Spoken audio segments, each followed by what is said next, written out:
చెవిటి వెంకయ్య యాదవ్ గారు ఈరోజు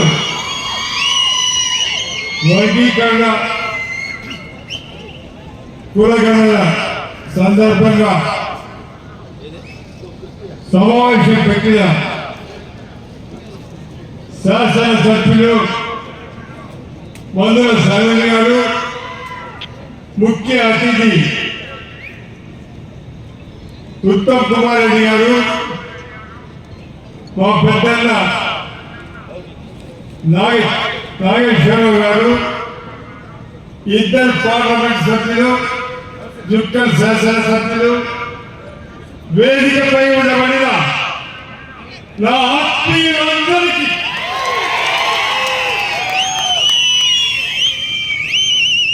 హృదయపూర్వకంగా నమస్కారం. ఉత్తమ్ కుమార్ రెడ్డి గారిని పరిచయం తక్కువ ఈ ప్రాంతంలో పుట్టి పెరిగింది ఇక్కడ తాటిపావుల గ్రామంలో తుంగతుర్తి నియోజకవర్గంలో మొట్టమొదటి పోలింగ్ బూత్ ఎక్కడ అంటే తాటిపావులు అని చెప్పి సందర్భంగా మనం చూస్తున్నాం. అదే కాదు, కెప్టెన్ ఉత్తమ్ కుమార్ రెడ్డి గారు ఆయన 1994లో ఉద్యోగం వదిలిపెట్టి ఉన్నత ఉద్యోగం వదిలిపెట్టి రాజకీయాలకు వచ్చి ప్రజాసేవ చేయాలని ఆలోచించినప్పుడు ఆయనకు ఏ నియోజకవర్గం ఇచ్చినా కూడా గెలుస్తున్న అభిప్రాయం అదే. కానీ నా తమ్ముడు నా కొడుకు త్యాగం చేసే సంగతి ఆయన గుర్తుకోలేదు, నాకు గుర్తుందని చెప్పి సందర్భంగా మనం చూస్తున్నాను. అందుగురించి ఆయన ముందు పోరాడిపోయినా అన్నా 10 సంవత్సరాల పైన ఇక్కడ శాసనసభ్యునిగా ఉండి అభివృద్ధి కార్యక్రమాలు చేయబట్టే మీరు ఇక్కడే ఉండాలి, నేను వేరే నియోజకవర్గం తీసుకుంటున్నా. మా తమ్ముడు నా కొడుకు త్యాగం చేసే సంగతి గుర్తు తీసుకొస్తున్నారని చెప్పి సందర్భంగా మనం చేస్తున్నాం. అదేవిధంగా శాసనసభ్యుడిగా మంత్రిగా అందరినీ కలుపుకోబోయే మా తమ్ముడు ఉత్తమ్ కుమార్ రెడ్డి అని చెప్పి సందర్భంగా మనం చూస్తున్నాం. ఉత్తమ్ కుమార్ రెడ్డి గారు, ఇది మీ నియోజకవర్గం, మీ స్వస్థలం, జన్మస్థలం, మీకు ఎక్కడ బాధ్యత ఉందని చెప్పి సందర్భంగా మనం చూస్తున్నాం. ఎక్కువ నేను తీసుకురండి, ఇక్కడ చాలా వెనుకబడ్డ ప్రాంతం. 80 ఏళ్ళకి ముందు ఈ ప్రాంతంలో రోడ్లు లేవు, జనగామ సూర్యాపేట రోడ్డు తప్ప ఒక్క రోడ్డు లేదు. నేను శాసనసభ్యుడిగా మంత్రిగా ప్రతి గ్రామానికి ప్రతి తండకు రోడ్లు వేయించినా లేదా ఒక్కసారి ఆలోచించబడి అడుగుతున్నాం. చాలా వెనుకబడ్డ ప్రాంతం, ఒకటే సబ్స్టేషన్ ఉండే 20 సబ్స్టేషన్ తీసుకొచ్చినాం. ప్రతి గ్రామంలో ఇన్ఫ్రాస్ట్రక్చర్ ఇల్లు కట్టించినాం.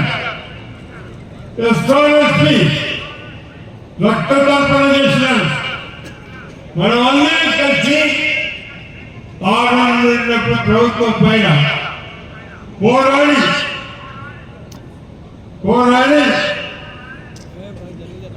గోదావరి జలాలు తీసుకొచ్చిన సంగతి కూడా మీకు ఒకసారి గుర్తు తీసుకొస్తున్నాం.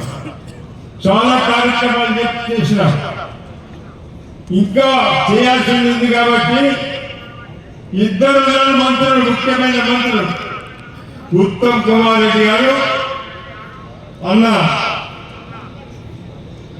తుమ్మల నాగేశ్వరరావు.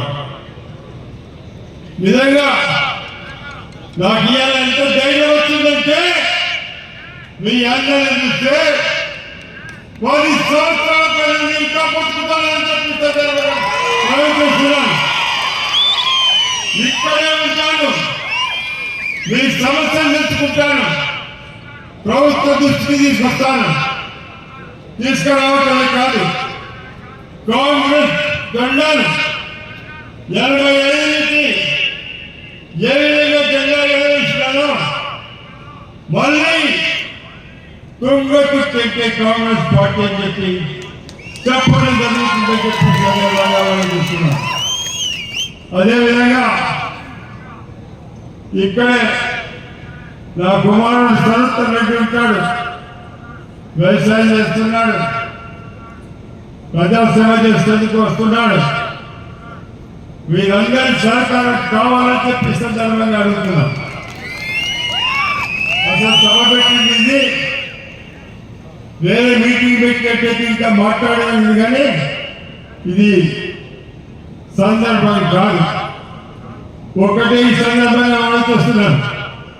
రాష్ట్ర ముఖ్యమంత్రి గారికి, క్యాబినెట్ మంత్రులందరికీ కూడా, మాదిగలైతేంది, బీసీలైతేంది, అందరూ కూడా మనమందరం కూడా